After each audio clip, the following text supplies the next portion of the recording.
నా పేరు ఎన్ఎం రామ్మోహన్ రెడ్డి, మాది కొర్రపాడు గ్రామము.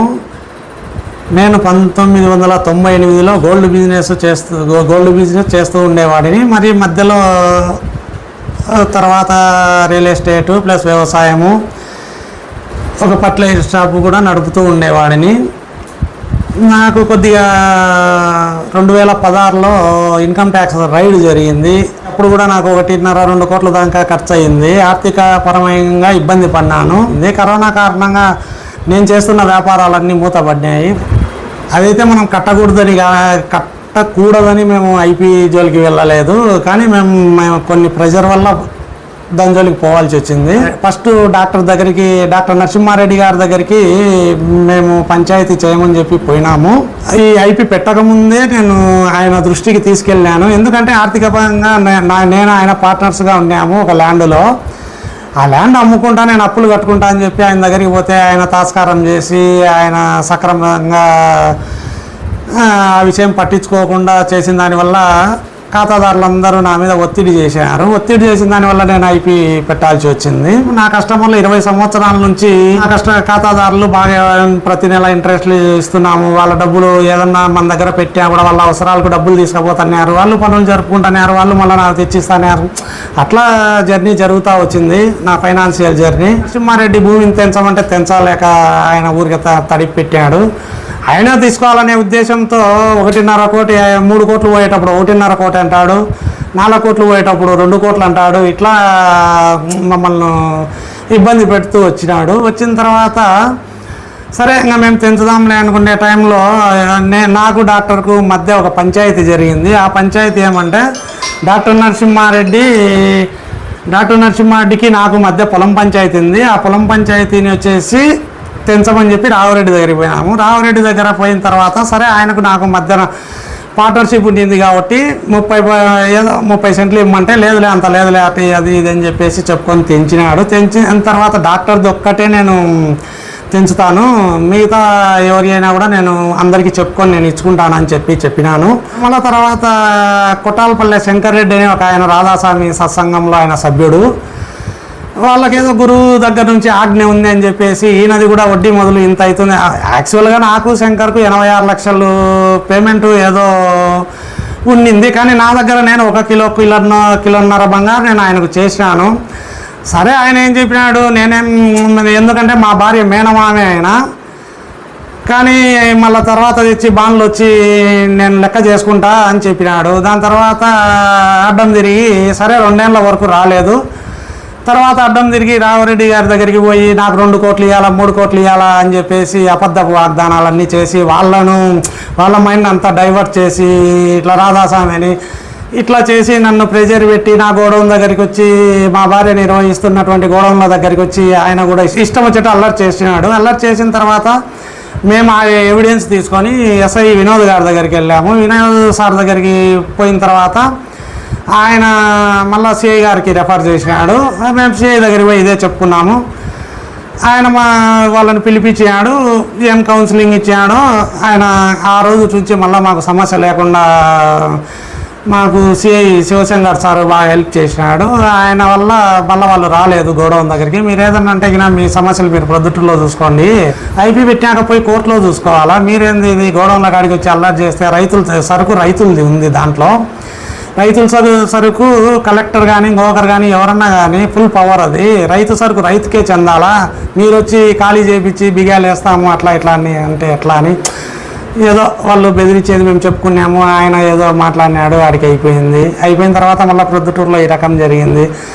నా అప్పు గురించి మా అన్న దగ్గరికి పోయి అల్లరి చేసి స్కూల్ దగ్గరికి పోయి ఆయన 2007లో మేమిద్దరం 2007లో విడిపోయినాం. విడిపోయిన తర్వాత ఆయన స్కూల్ తీసుకున్నాడు, స్కూల్ నడుపుకుంటా పెట్రోల్ బంక్ కట్టుకున్నాడు. ఆయన దగ్గరికి పోయి నా అప్పు గురించి ఆయన దగ్గరికి పోయి అల్లరి చేసి అల్లరి చేసిన దానివల్ల ఉపయోగం ఏముంది? ఏదన్నా అంటే నేను ఉన్నాను కదా, నేను లేకపోతే అందుబాటులో లేకపోతే ఆ కథ వేరు. ఇప్పుడు ఇదే రాఘవరెడ్డి దగ్గరికి నేను 2-3 సార్లు పోయినాను. ఆయన ఏమంటాడు, వీళ్ళిద్దరికి తెంచు, మిగతా వాళ్ళే మాకు అవసరం లేదంటాడు. అది ఎట్లా సాధ్యమవుతుంది? మరుసటి రోజు ఇంకొకటి పుడుతుంది. ఇవన్నీ మాకు సాధ్యమయ్యే పనులు కాదు అని చెప్పినాము. ఈ విధంగా ఇప్పుడు కూడా మళ్ళీ మా దగ్గరికి గోడౌన్ల దగ్గరికి వచ్చి అల్లరి చేస్తామని నిన్ననే ప్రెస్ మీట్లో వాళ్ళు చెప్పినారు. ఆ రామానందరెడ్డి, రామసురేంద్రారెడ్డి చంద్రశేఖర్ రెడ్డి వీళ్ళు ఏదో చెప్పినారు, నక్కలు తినేవి చిన్నమరాజుపల్లె, ఈ పల్లెలలో అంతా ఖాతాదారులు చాలా మంది ఉన్నారు, ఆయన డబ్బులు ఇవ్వాల్సిన వాళ్ళు, ఆయన గోడౌన్కు సరుకు తోలి ఆయన ఎగరగొట్టాడు, డబ్బులు అడిగితే ఆయన ఎట్లంటే అట్లా సమాధానం చెప్తున్నాడు అని చెప్పి వాళ్ళు వాగ్దానాలు ఇస్తున్నారు. ఆ రామానందరెడ్డి కానీ రామసురేందర్ రెడ్డి కానీ వాళ్ళ శనిగలు ఏమన్నా రిసిప్ట్లు ఉంటే మా మిసెస్ నడుపుతా అని ఆయన దగ్గర పోయి రిసిప్ట్లు చూపించాం. ఎప్పుడు 7 ఏళ్ల కిందట అంటున్నాడు. 7 ఏళ్ల కిందట అంటే 7 ఏళ్ల కిందట నాకు సమస్య, నేను ఐపీ క్లియర్ చేయకముందు కరోనా టైంలో నాకు ఇబ్బంది వచ్చేప్పుడు ప్రతి రైతు బ్యాగు దగ్గరుండి రైతుకు చేరవేసినాము. ఆ విధంగా రైతు సరుకు రైతుకు చెందింది కాబట్టి ఈ పొద్దు మళ్ళీ నా గోడౌన్లో సరుకు దించేదానికి వస్తున్నారు. మా మిసెస్ నడుపుతున్నటువంటి మా మిసెస్ గోడౌన్కు ఈ విధంగా వస్తున్నాయి. అదే గిన మేము రైతులకు గిన అన్యాయం చేసింటే మా గోడౌన్కు ఏ రకంగా సరుకు వస్తుంది? వీళ్ళు 3 వ్యక్తులు చెప్పిన దానిని బేస్ చేసుకొని కొంతమంది రాజకీయ నాయకులు మా మీద జులుం ప్రకటిస్తున్నారు. ఏ రకమైన ప్రకటనలు అంటే ఆ రకమైన ప్రకటనలు చేస్తూ ఉన్నారు. ఇది భయభ్రాంతులను చేస్తున్నారు. కానీ చూస్తాము మీ పిల్లలను ఎట్లా తిరుగుతారో, మీరు ఎట్లా తిరుగుతారో అది బెదిరిస్తూ అల్లరి ముక్కలను తీసుకొచ్చి అల్లరి చేస్తున్నారు. అదే రామానందరెడ్డి నిన్న కౌంటర్, మేము రామానందరెడ్డికి కౌంటర్ ఇస్తున్నాం. ఆయన దగ్గర ఏ ఎవిడెన్స్ ఉన్నా వచ్చి గోడౌన్ దగ్గర చెప్పుకోమని చెప్పండి. 7 ఏళ్ల కింద అంటున్నాడు. 6 ఏళ్ళప్పుడు 7 ఏళ్ళప్పుడు నేను ప్రతి రైతుది సరుకు ఎత్తిచ్చినప్పుడు వీళ్ళు 6 ఏళ్ళ నుంచి ప్రశ్నించకుండా ఈరోజు ప్రశ్నించాల్సినంత ఎందుకు వచ్చిందో, ఎవరి ప్రోద్బలంతో వాళ్ళు ఇట్లా చేస్తున్నారో మాకు తెలియదు. వీళ్ళపై కఠిన చర్యలు తీసుకోవాలని పోలీసు వారిని కానీ, ఎస్పీని కానీ, కలెక్టర్ని కానీ మేము అర్జిస్తున్నాము. ఇప్పుడు మాది గోడౌన్లో సరుకు ఉంది, ఇంచుమించు 6 కోట్లు 7 కోట్లు సరుకు మొత్తం రైతులది. మా దగ్గర డేటా ఉంది, లిస్ట్ ఉంది. ప్రతి రైతును మీరు ఎంక్వైరీ చేయండి.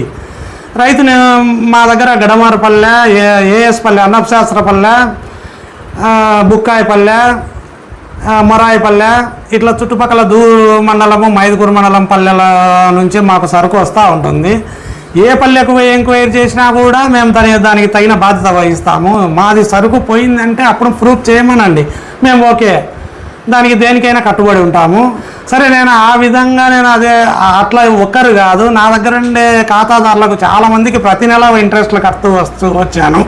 అధిక వడ్డీ భారం వల్ల నేను ఇబ్బంది పడి అప్పుడు సక్రమమైన ఖాతాదారులు ఎవరు నా దగ్గరికి వచ్చి నన్ను ప్రెజర్ చేయలేదు, ఏం లేదు. ఇదే ₹3 రూపాయన్నరకు ఇచ్చిన వాళ్ళు ఎవరు ప్రెజర్ చేయలేదు. ఇదే ₹3 2.5 రూపాయలకి ఇచ్చి వీళ్ళు నెల వడ్డీలు తీసుకుపోతా, వీళ్ళు ఆడ ఈడ టీ షాపులు కాడ ఆడ ఈడ టీవీఆర్ది అయిపోయింది అట్టా ఇట్టా అని నన్ను భ్రష్టు పట్టించారు.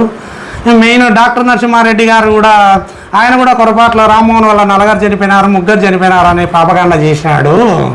కానీ 4 ఇప్పటికి కూడా అంటున్నారు నీ వల్ల 4 ఆత్మహత్య. ఎవరు వాళ్ళ పేర్లు చెప్పండి. భరత్ కుమార్ రెడ్డి అనే వ్యక్తి, నేను వాళ్ళకు ఫస్టే నాకు సంబంధం లేని విషయం భరత్ కుమార్ రెడ్డిది.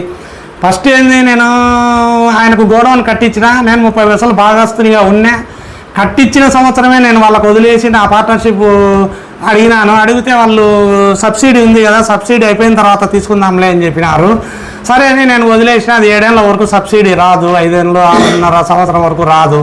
సబ్సిడీ వచ్చిన తర్వాత చూద్దాం అనుకున్నా. ఆ పిల్లోని వ్యాపకాల వల్ల ఆ పిల్లోడు ఏం చేసుకున్నాడో మనకు తెలియదు.